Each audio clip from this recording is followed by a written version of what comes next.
Basic Brewing Radio is sponsored in part by the American Homebrewers Association. Summer is the perfect time to embark on a homebrewing adventure. Join the American Homebrewers Association for 1 year and receive a free brewing book of your choice to fuel your experience. Discover the joy of enjoying your own cold, crisp beer on a sunny day. Plus, get a free book to spark your beery inspiration. So join the American Homebrewers Association and start tapping into the joys of brewing. Visit homebrewersassociation.org/basic brewing for offer details. homebrewersassociation.org/basic brewing.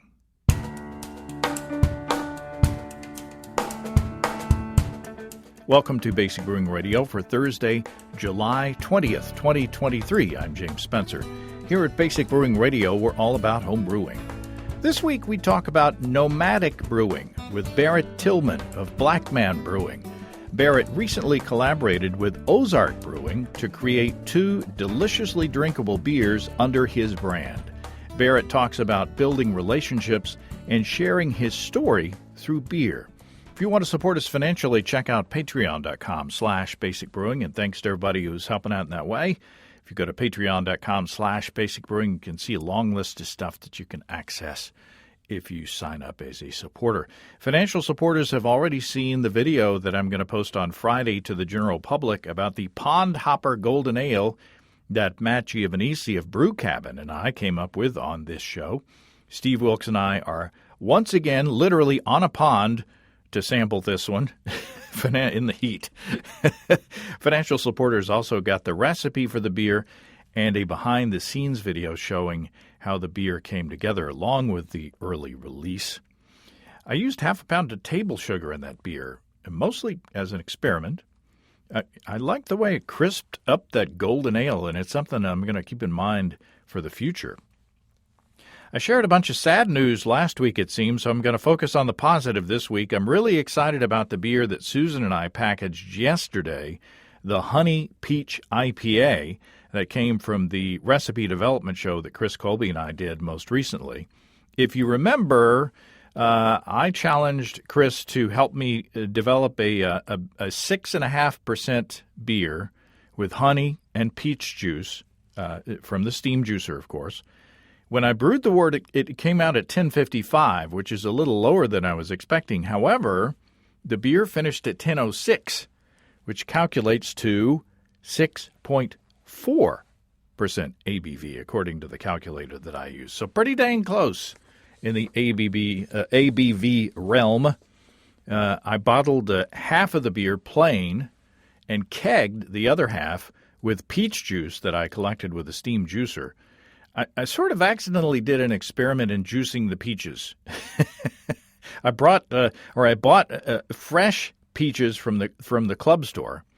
They weren't very ripe. Out of 3 pounds 11 ounces, or 1.7 kilograms of fruit, I got 2¼ cups, or 525 milliliters of juice at 5 bricks, or 1020. The juice tasted good, and it was pretty. It had kind of a pinkish hue, but I was hoping to get more of the juice. So I ran to the store and got the same amount of frozen peaches to do a test, because sometimes, if you get frozen fruit, it's pretty good. So I steam juiced the frozen peach slices, and I got the same amount of volume of juice at only 3 bricks, or 1012. The juice was yellow, whereas the whole fruit juice, because of the skins, it had that pinkish hue.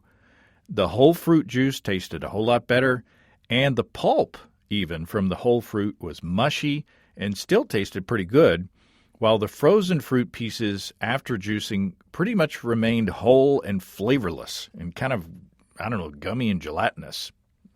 So maybe if I got a better brand of frozen fruit. This was just the store brand. Maybe if I got a better brand, I'd get a better result. I don't know. But it was very enlightening. The addition of the whole fruit juice to the keg, I threw out the frozen fruit juice. The addition to the whole fruit juice to the keg turned out really, really good. I fermented this beer with the new hybrid yeast I-10 Mangostini from our friends and sponsors at Imperial Yeast. It's a little warm in my bathroom fermentation space, and Mangostini really got after it and made short work of this 1055 original gravity beer without a starter, of course. You know, my stir plate's dusty because I don't use it anymore to make starters for moderate gravity 5-gallon batches because of Imperial's 200 billion cells per easy-to-open package. I can't wait to share this beer with Steve. Mangostini is designed to have a robust flavor profile of tropical fruit, and the combination of the Mangostini with the Amarillo and Nectaron hops in the base beer and the addition of peach juice in the keg are really delicious. I've got a second pack of I-10 Mangostini, and I'm looking forward to putting it to work on another delicious beer. Mangostini is a natural hybrid between two different yeast strains, no GMO. Ask your local homebrew store about I-10 Mangostini from Imperial Yeast, and check out all the delicious and proficient yeasts at imperialyeast.com. That's imperialyeast.com. Okay, Barrett Tillman of BlackMan Brewing has a compelling story and an interesting approach to being a commercial brewer. As a nomadic brewer, he's forming partnerships with traditional brick-and-mortar breweries to build his brand. I sat down with Barrett this past month at Ozark Brewing in Rogers, Arkansas, where he's brewed 2 deliciously drinkable beers. Barrett Tillman, welcome to Basic Brewing Radio. Good to be here. Good to be here. Now, your brewery is BlackMan Brewing Company, right? But here we are in Ozark Beer Company in Rogers, Arkansas. So we used to call people in your position gypsy brewers. That name has been retired, probably suitably so. But you are a nomadic brewer. Is that what we call brewers who use other people's capacity, essentially? Absolutely. We like to call it nomadic brewery so we don't offend people. And it works a lot like contract brewing and co-packing. So pretty much BlackMan Brewing is me and my beer story, brand story. And through that brand, through the beers that we make, we like to bring people together creatively. Let's start at the beginning. I take it that you started out as a home brewer. Yeah, I started out as a home brewer back in 2009. It was me and a group of my friends, and we kind of split out roles, and I got the yeast role, so it worked out really well. So you were in charge of the fermentation, essentially. Yes, I was in charge of basically making sure we had calculated pitches for all of the yeast, and that the yeast expression would be equal to the style of beer that we were making. So, like, if you were going to make a saison and you wanted a little bit more clove notes, then I would suggest a certain yeast. Or if you wanted a little bit more Belgian-style phenols, then I would suggest another yeast based on that kind of stuff. So I had to get really well at yeast really early on. I mean, arguably, that's the most important role in the brewery is the the person who handles the yeast and the fermentation. Yeah, yeast is very technical as well. You know, like it's the expressive side of all of this. And so with the yeast esters and the dynamics of fermentation, then you have beer. Everything that comes out of the brew house is something sweet, you know. So it's been interesting to study the yeast and to study the dynamics, and even things as simple as finishing gravities and what effects that has on the final product. So how long and when and how did you get into the professional side of the business? Wow. And so I was homebrewer of the year like 3 years in a row in my little local club, and I was running around with a business plan to make specialty sour ales, you know. And my mom passed away in 2013, and that encouraged me to just quit what I was doing and follow my passion. And she died at 53, and I thought that was way too young not to have time to do what you really love. And so I changed my career in that moment and started getting into brewing and fermentation as a profession. Yeah. I'm sorry for your loss. It is way too young to lose your mother. So you worked commercially for at least one other brewery before you started your own business. Yeah, when I quit my IT job and decided that I was going to make beer for a living, I had a lot of salary to cover. So that first year, I made cider, I roasted coffee, and I apprenticed in breweries. And then in 2015, I started my own yeast company, BlackMan Brewing, dry yeast for sour ales. And then running around with that plan, trying to get a specialty product through a larger brewery is kind of how the process for BlackMan started. I knew that I had this specialty yeast product that I wanted to make interesting beers with. I just needed a brewery that would give me the platform to start doing some of that stuff. And you wound up working with, is it Deep Ellum Brewing down in Dallas? Yeah, I was working with the Deep Ellum Brewing Company down in Dallas. The company owner at the time brought me in to start their sour program, their specialty program, and then within the first month we released a kettle sour called Playdate. And that was a new brand for the brewery, and that used my yeast and bacteria in order to launch that product. And at that time, it was the first of its kind. It was the first out of the brewery. A kettle sour fermented to dryness with Majo dates was that beer. And from there, that just kind of grew into roles and responsibilities later that allowed me to find beer as a lifelong profession. So were you harvesting your own yeast or from the environment, or bringing in your own yeasts, collecting your own sort of wild yeasts from the environment as well? It was a combination of all things. I would go to the homebrew store and buy expired smack packs, and I'd culture that up for brew days. I would use wild yeast that I harvested off of tree leaves, bark, whatever, and I would throw that into, say, a saison. You use some of the specialty stuff to get different notes that you wouldn't normally get. Like a lot of the commercial stuff doesn't give you an earthiness, right? And so you can use some of the wild cultures to give you an earthiness, but some of the wild cultures won't actually finish out a beer fermentation-wise, and so you have to use something else in combination to get it to ferment to dryness. And so understanding that dynamic, that's the art of mixed fermentation, and playing around with yeast on a homebrew scale really doesn't have a whole lot of credibility until you move that into the professional space. And so I've worked really hard to move that understanding into the professional space. Now, we've got a couple of your beers here to sample. First off, I think this is the Session IPA. Tell me about this beer. The Session IPA is my first introduction to collaborating with Andy and Lacey at Ozark Beer Company. I came to this area to do a beer talk and tasting with a local art gallery that's run by Kenya Christian. And she was introducing the area to black art and as an expression. And when I read that, I was in Costa Rica, and I was like, I really would like to see if she would allow me to bring some beers and talk about it, that same expression from a beer expression. And that went over really well. And Lacey brought some 6-packs by, and she was like, hey, we would love to do a collaboration with you if we could ever make it work.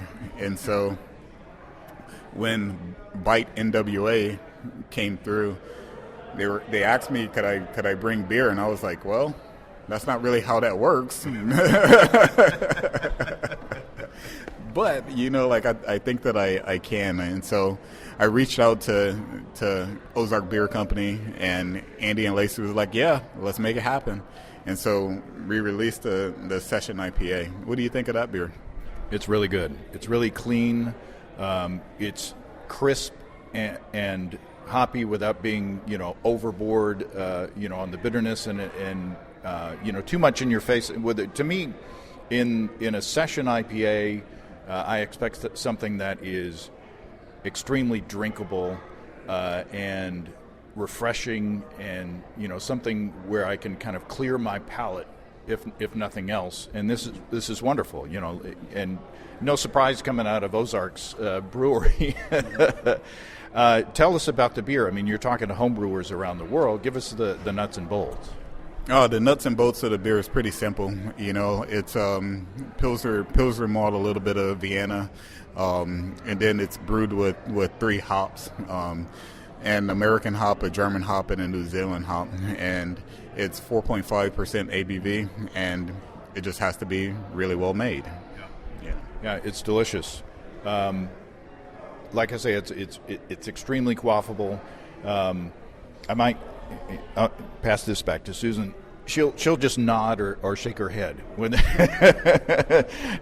she doesn't like the big, overly bitter IPAs. So she's giving a nod. So so well done.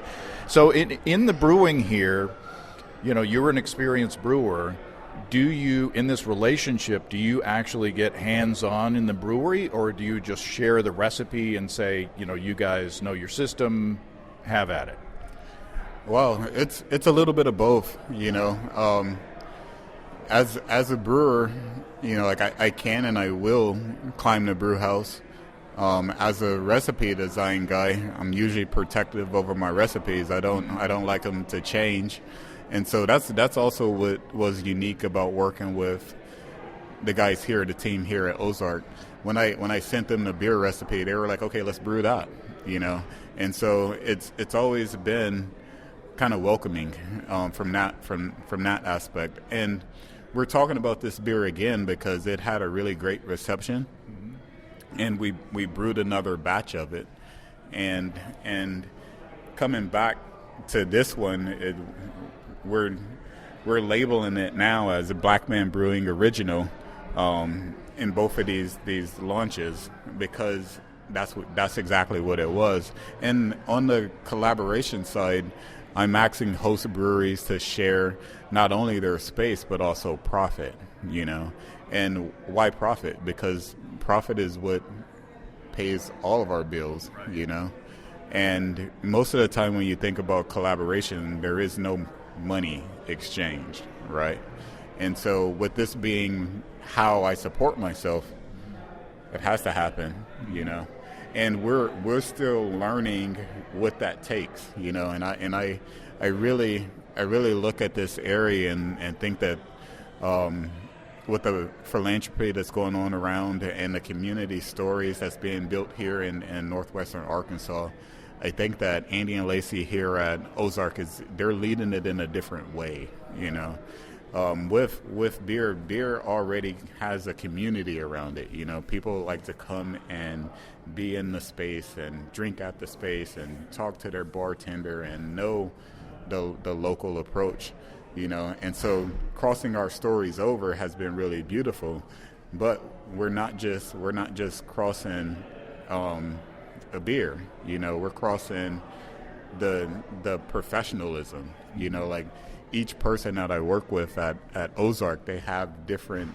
areas of expertise, and that's been a real blessing to work with Andy in the brew house and Lacey on the operations side, and to work with her sales team and to work with her marketing department and stuff like that, because it takes all of that to get beer through the system. And what most people don't talk about when it comes to beer is, in order to make any profit on this thing, you have to learn how to move a lot of units, And if you're not moving a lot of units, then all of the profit is in the tap room by selling that tap beer direct to the consumer.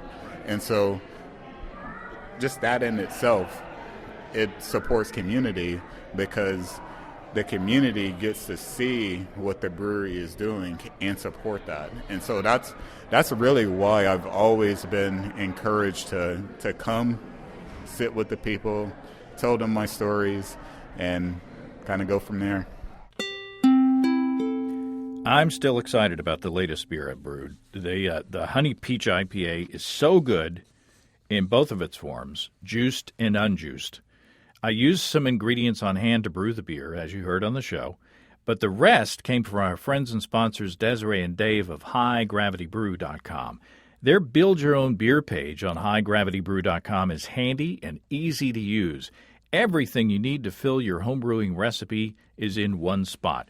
You can name the beer, bundle all the ingredients for that beer, choose to have them mill the ingredients or do it yourself, add in all the base malts, specialty grains, hops, adjuncts, yeast, everything that you need, and after you add it to your cart, you can start another bundle for another beer. Super easy.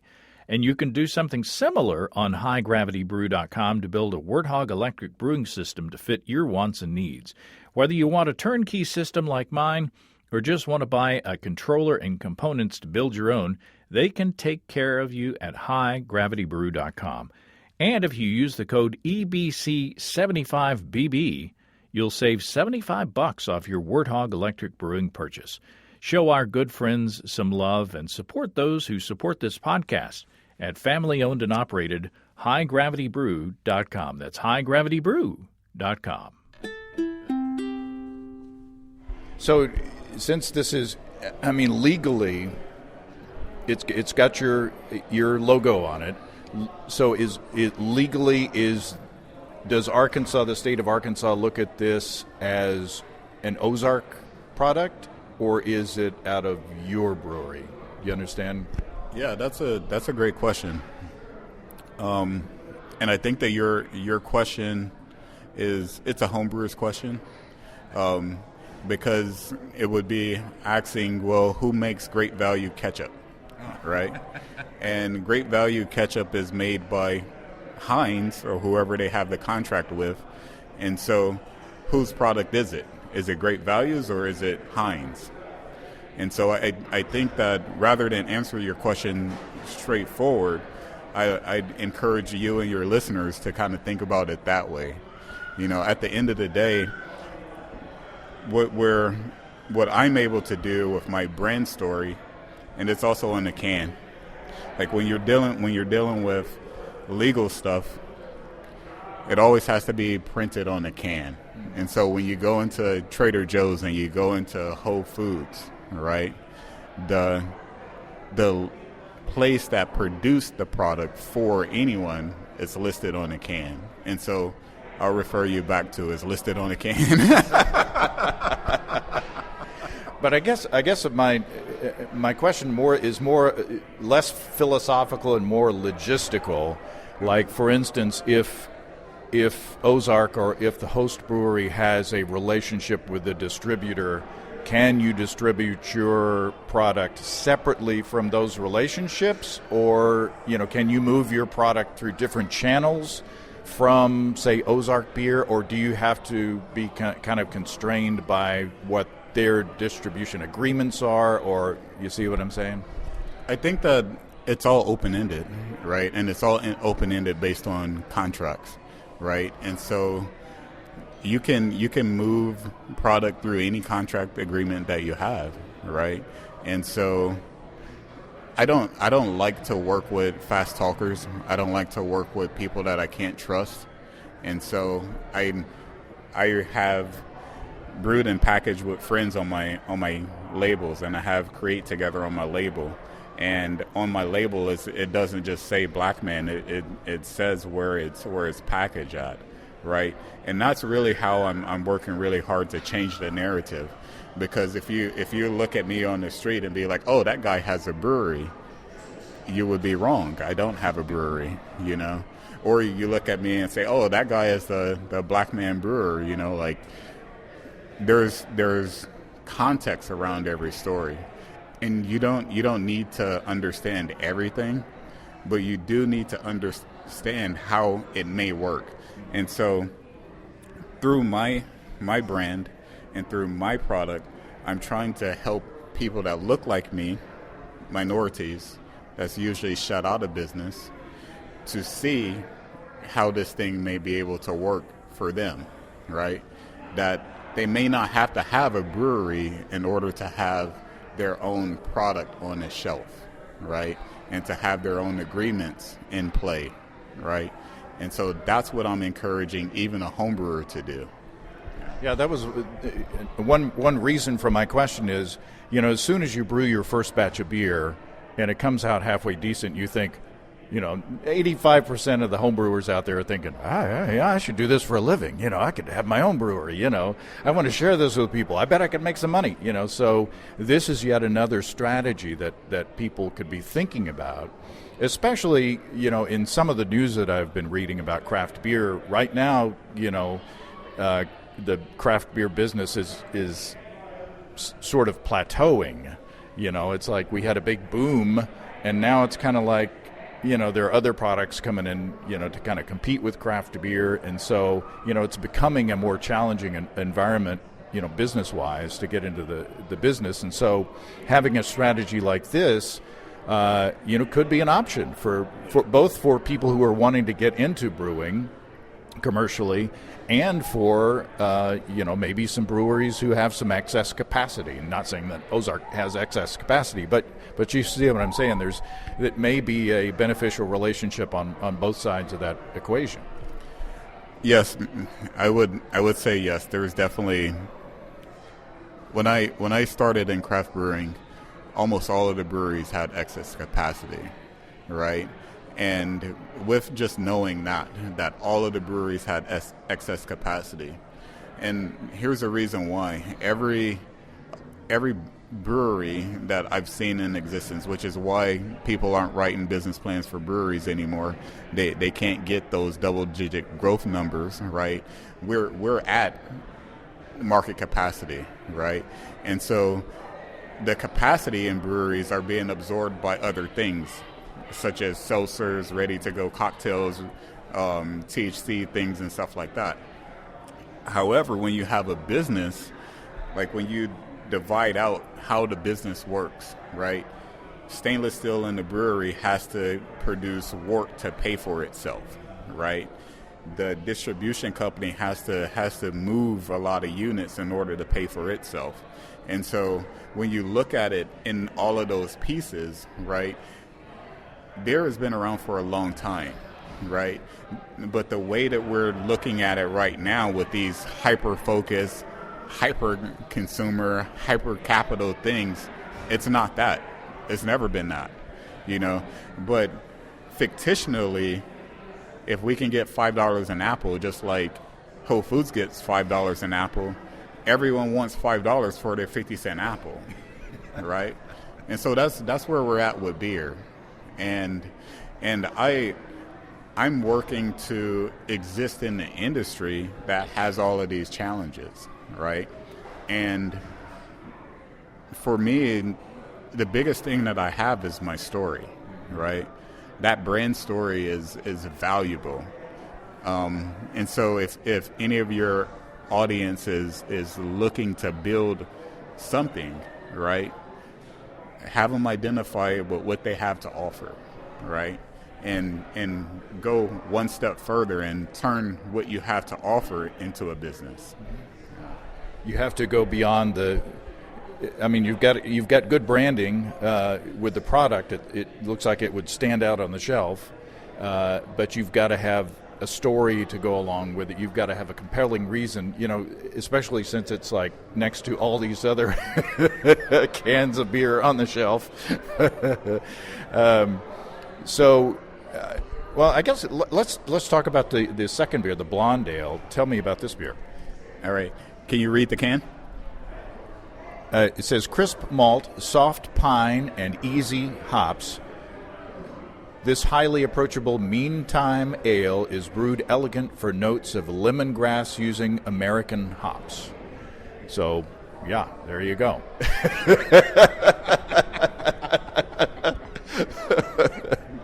I was going to say all that. My palate is... I was just going to say it tastes real good. It's it's maltier. It's a little bit sweeter than the session IPA. Yet it's nicely balanced, which is one of my words. I could drink a whole bunch of this. It is again very clean, very well crafted. getting, you're a yeast guy, but I'm not getting, in either of these beers, any, significant expression of yeast character. I'm assuming that's on purpose because, neither of these styles are meant to be driven in that way. How did they do as far as, do the beers, did the beers come out in a way that matches your vision as a brewer? Okay. So the two that you're drinking are beers that I brewed myself, right? So I came to Ozark to brew this batch of beer. And previously, the Session IPA was brewed at Ozark by their previous brewer. And, what a brewery looks like, At the end of the day, it's a wort in a system, It could be peanut butter. However, there's passion involved in that. And so I knew exactly what the beers would taste like in an engine that looks like this, right? And so as long as there wasn't any offs, right, then yes, it would be what I want it to be. But if there was an off, then we would have to talk about the offs. Yeah. Well, I'm gonna take one more sip, and I'm gonna hand this back to Susan. And it's delicious, by the way. I kind of didn't want to hand that off because it's. What do you think? She's another head nod. So I talked to Marcus Baskerville of Weathered Souls, who was behind the Black is Beautiful initiative. What's it been? A couple of years ago by now. And I asked him, why isn't the brewing industry more diverse? I mean, what is it about brewing that seems to be, why isn't there more diversity in the and there may not be an answer, it may not be a one thing that you can point to, but give me your thoughts on that. Well, I mean, my thoughts are very strong and they're all over the place. Because I like to hold myself accountable, and I like to hold minority interests accountable as well. But when you look at a brewery is a wealthy thing, Stainless steel in a brewery is a wealth expression. To own a property is a wealth expression. The building itself, and there isn't a whole lot of minority wealth expression that happens in that way. So I'll stop with my opinion there, and then I will encourage people like myself to help to change that. Yeah. And part of it is, I guess, finding partners who have already like Andy and Lacey here at Ozark, who are already in the world and maybe can help you get a foothold and try to find your way in that way. Yeah, I think that when you mentioned Marcus and the Black is Beautiful project, and that project was a project to raise awareness, and it was a project to raise awareness when like a lot of America had a heavy conscience, and I think that it's hard to press past the things that hurt you the most, and so I think that we're all learning how to press past the things that hurt us the most, whether that's slavery or emancipation or even the U.S. government just annihilating your community, right? Because that's happened too. And so to raise that awareness and to be a part of that change, you just simply have to work within your own opportunity, right? And that's why it's important for me, again, to put on the can, brewed with friends, Why Ozark? Why am I in the middle of Ozark and I'm not where I'm from, right? Opportunity lies here, right? As a person, just as a person, you have to go where you find opportunity, right? And if you're a person of change and you're a person that's progressive, right? You have to seek out willing partners. And I'm glad that Ozark and Andy and Lacey can be willing partners in this thing, because it's not just the beer is the easy part, you know. I can send you home with a recipe for this beer or any beer in 5 minutes. That's the easy part. But to learn how to change your community and profit together and stop ruling an entire class of people out of the economic system, that's difficult.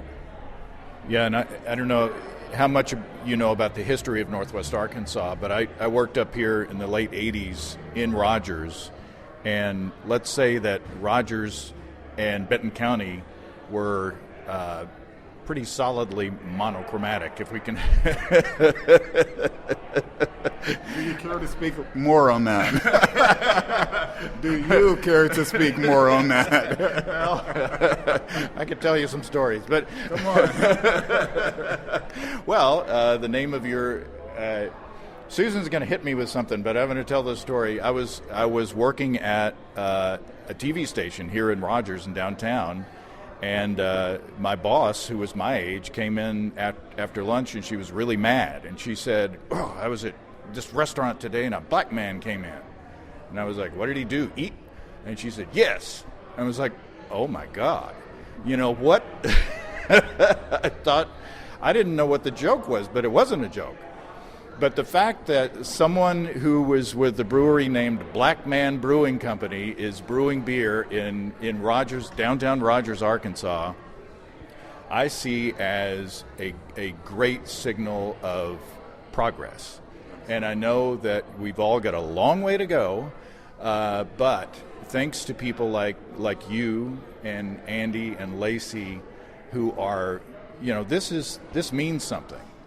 And so I see it as, you know, it's a very positive, if I can get on my soapbox, a very positive signal from 30 some odd years ago that, you know, this is progress being made.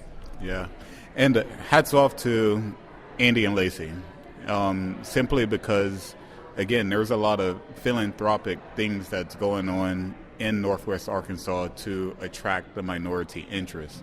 But the minority interest usually doesn't stay that long here, you know, because there may not be that community cohesion that keeps them. And that's challenging on both sides. It's challenging for the minority, and it's challenging for the community to keep that interest and engaged and involved and in place. And so one of the things that makes this thing so interesting and why it has stayed, because we've been working together a little over a year now. And what I like to do is I like to release a beer around Juneteenth. So I'm releasing this beer for Juneteenth weekend, you know. I'm not standing on a soapbox in my dashiki shouting Africa, but I am letting people know that I'm here, you know, and I need to profit just like everyone else, right? If not, then I can't stay. I don't have a sustainable life, you know, and I'm looking for partners to come around me to lift this thing up, you know, and that's the great American story, you know. That's what it takes to build a brand in the U.S., you know. Farmers cross paths all over, you know. When one farmer is down, the other farmer helps him out. And so I thank Andy and Lacey for they're putting forth 100% of their profits to this thing, right? Wow. And so what does that mean? Because again, like I said, the you have to move a lot of units in order for it to be profitable. And so what that means for me, and what that means for the brand, and what that means for the community, right, is they're actually being a part of that change, that the community desires, right, that the community wants to see. They're taking an active role in that. And it's different from the Black is Beautiful because that was just nonprofit, right? You put Black is Beautiful on your can and you may give away 1%, right? This is different, right? This is brand on brand, business on business. Let's see how we can stand something up, and attract the people that we need to make that happen. What's the long-term goal? Is your long-term goal to one day own some stainless, or do you want to continue in building partnerships? Jim Cook, as I understand it, Jim Cook with Sam Adams Brewing Company started by contract brewing that brand. It was a long time, I think, before he had his own brewery. So what is your long range? What's your dream? I was having this conversation earlier, and I think when you look at a national brand moves so many units that they don't need to have a taproom space, right? Their brands are, and their cans and their bottles are all over, right? That's a model to follow. Personally, for me, for my story, I would like to continue to have contract beers brewed like these two with the friends that I've developed in the industry, and I would like to have that taproom space that's more like that business model that I had planned out when I was in 2013 before my mom passed. I want to be able to make super special beers at a location that creates a community space for people to come in, drink beers, talk about community things, and go home, But when they go home, I want them to be able to buy a can off the shelf that may be produced by one of my friends in the industry, And we need to take our eyes off of, what that means, because all of the major brands, their beers are produced at other places, right? And example, I would be in Costa Rica, and Corona is not made in Mexico and Costa Rica, it's made by FIFCO, and so the context of how we identify with a brand and how we require these things from a brand, I think that's only true if you're looking at small scale stuff.